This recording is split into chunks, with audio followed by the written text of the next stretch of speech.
اللہ तबारक व तआला ने अपने बंदों को जिन अहकाम का मुकल्लफ बनाया है वो दो तरह के हैं।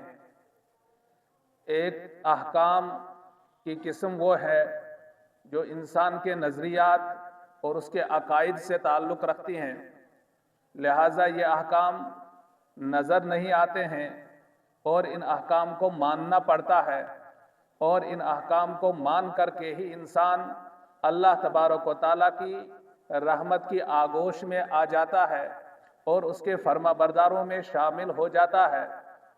मिसाल के तौर पर अल्लाह ताला को रब मानना, उसको वहदहू ला शरीका लहू मानना और उस अल्लाह की इबादत करना, उसके अलावा किसी के सामने न फरियाद मांगने के लिए हाथ फैलाना और न ही किसी के सामने किसी चीज़ की आरजू रखना कि मुझे फला मकसद फला आदमी से या फला जगह से हासिल होगा, बल्कि सब कुछ अल्लाह ही के सपुर्द करना, ये तौहीद खालिस है, ये एक नज़रिया है, ये एक अकीदा है जो इंसान को मानना पड़ता है।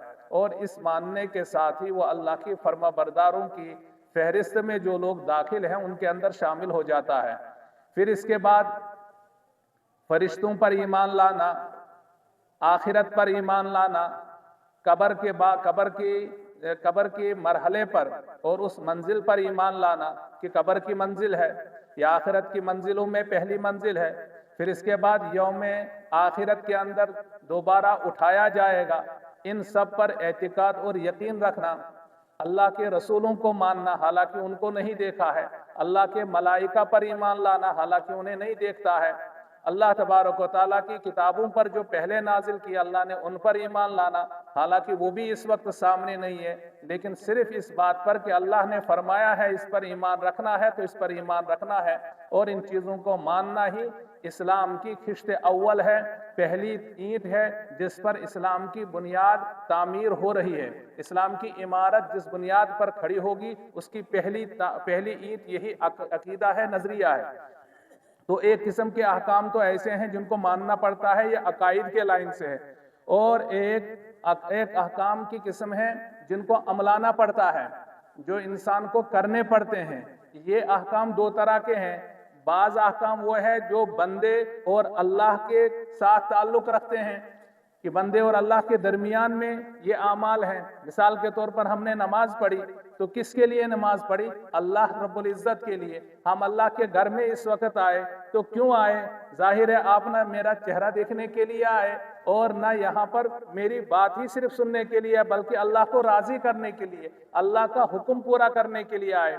तो अल्लाह तबारक व तआला का हुक्म पूरा करना अल्लाह और बंदे के दरमियान में ये अमल हाइल होता है, यानी इसमें अल्लाह और बंदा दरमियान में होता है और बीच में और कोई वास्ता नहीं। एक किस्म के अहकाम ऐसे होते हैं, और एक किस्म के अहकाम वो हैं जो बंदे को दूसरे बंदे के साथ मुताल्लिक होते हैं। एक बंदे को दूसरे बंदे के साथ, एक बंदा बहैसियत औलाद के अपने माँ बाप के साथ ताल्लुक़ रखता है तो इसको बच्चा होने की हैसियत से अपने माँ बाप के साथ किस तरह का सलूक करना है, इसके अंदर अल्लाह ताला ने अहकाम बताए हैं। एक वालिद माँ बाप हैं, उनको अपनी औलाद के साथ किस तरह का सलूक इख्तियार करना है, किस तरह के आमाल व अफ़आल रवा रखने हैं। तो ये एक पड़ोसी है, दूसरे पड़ोसी के साथ उसे किस तरह चलना है और उसको किस तरह हक अदा करना है अपने पड़ोसी का।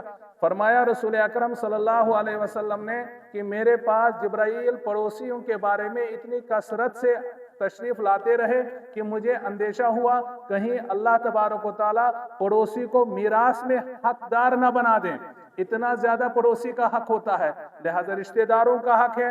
रसूल अकरम सल्लल्लाहु अलैहि वसल्लम ने फरमाया कि जो आदमी अब रिश्ते नाते तोड़ता है, अपने रिश्तेदारों से बैर रखता है, रिश्तों को कता करता है, पराइयों को अपनाता है, अपनों को काटता है, जाहिर है वो उम्मत मोहम्मदिया की तालीमात पर नहीं जी रहा है। तो ये वो अहकाम है जो बंदों को बंदों के साथ मुताल्लिक है, और ये एक मिसाल मैंने बयान की। इस तरह के सैकड़ों अहकाम ऐसे हैं। तो बाज़ अहकाम वो हैं जो बंदे और अल्लाह के दरमियान होते हैं, बाज़ अहकाम वो हैं जो बंदे और दूसरे बंदे के दरमियान में होते हैं। بہرحال ان تمام احکام کے اندر جو مقصود ہے، جو غایت ہے، وہ یہ ہے کہ بندے کا تعلق اللہ کے ساتھ ہو جائے، بندہ اللہ کے قریب ہو جائے۔ بندہ اللہ کے قریب کس طرح ہوتا ہے؟ جہاں اس کے بہت سارے اسباب ہیں، وہاں ان اسباب میں سے ایک بنیادی سبب ہے، ایک ایسا سبب جو ہر جگہ آپ کو کسی نہ کسی درجے میں پایا جائے گا، جو آپ کو ہر جگہ پر ہر عمل میں کسی نہ کسی درجے میں ملے گا، یعنی اس کا عنصر آپ کو ہر جگہ دکھائی دے گا۔ اس کو آپ اس طرح بھی سمجھ لیں گے کہ اللہ کے احکام کو پورا کرنے کے لیے، اللہ کے احکام پر عمل آوری کے لیے، اللہ کے احکام کو بجا لانے کے لیے انسان جب چاہتا ہے کہ میں یہ اعمال بجا لاؤں، لیکن بہت سی مرتبہ میں انسان اپنے مقصد میں، اپنی نیت میں پورا نہیں اتر پاتا، اللہ کے احکام اس سے پورے نہیں ہوتے ہیں، یہ چاہ کر بھی اللہ تعالیٰ کی نافرمانی اس سے ہو جاتی ہے، حالانکہ یہ چاہتا ہے میں فرما برداری پر آؤں، لیکن پھر بھی نافرمانی پر آ جاتا ہے۔ ایسا کیوں ہوتا ہے؟ ایسا اس لیے ہوتا ہے جہاں انسان کے اندر بہت سارے اوصاف جو بگاڑ اور فساد کے ہیں، وہاں ایک سبب ایک ہوتا ہے کہ ہمدردی اس کے اندر نہیں ہوتی ہے۔ انسان کو دین ہمیں اور آپ کو اللہ تعالیٰ نے دین سکھایا، اللہ کے نبی نے اس کی تشریح فرما کر کے ہمارے سامنے قرآن کو واضح فرمایا۔ اللہ کن چیزوں سے راضی ہوتے ہیں، اللہ تبارک و تعالیٰ کو کیا کیا افعال، کیا کیا عادتیں پسند ہیں، یہ فرمایا۔ ایک حدیث میں رحمت عالم صلی اللہ علیہ وسلم نے ارشاد فرمایا، الدین النصیحۃ، دین سراسر خیر خواہی کا نام ہے، یعنی دین خیر خواہی ہی ہے۔ مبتدا اور خبر جو گرامر سے واقف ہیں وہ جانتے ہیں کہ خبر مبتدا پر محمول ہوتی ہے، اور خبر مبتدا کا عین ہوتا ہے۔ جب اس طرح کا جملہ بیان، الدین النصیحہ، کہ دین سراسر خیر خواہی ہے، یعنی دین نام ہی خیر خواہی کا ہے۔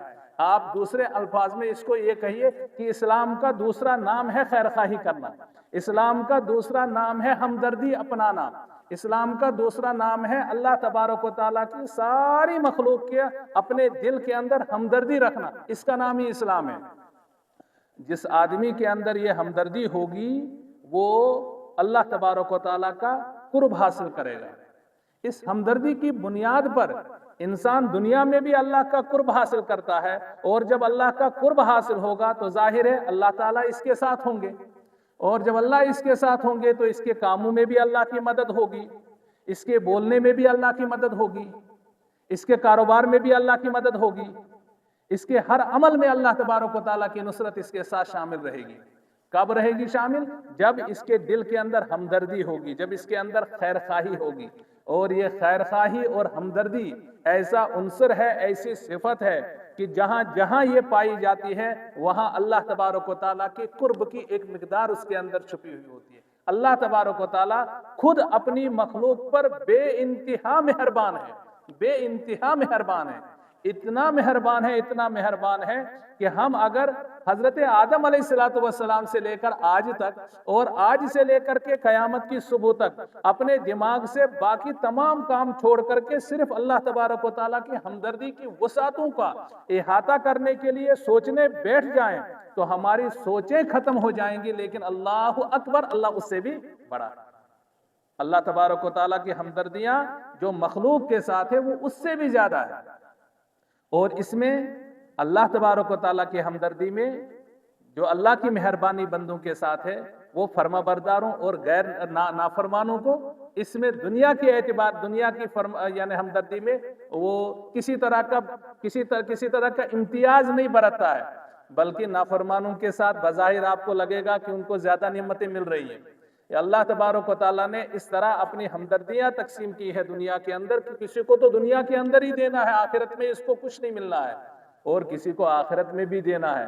تو اللہ تبارک و تعالیٰ اپنی ہمدردی کا کسی درجے میں عنصر کسی کو عطا فرمائے، یہ سمجھنا چاہیے کہ یہ اللہ کی وہ عطا ہے، وہ نعمت ہے، اگر اس کو انسان اربہ اور خربہ سونے کے بڑے بڑے پہاڑوں کے ذریعے سے خریدنا چاہے تو خرید نہیں سکتا ہے، یہ اللہ تعالیٰ کسی کو عطا فرماتا ہے۔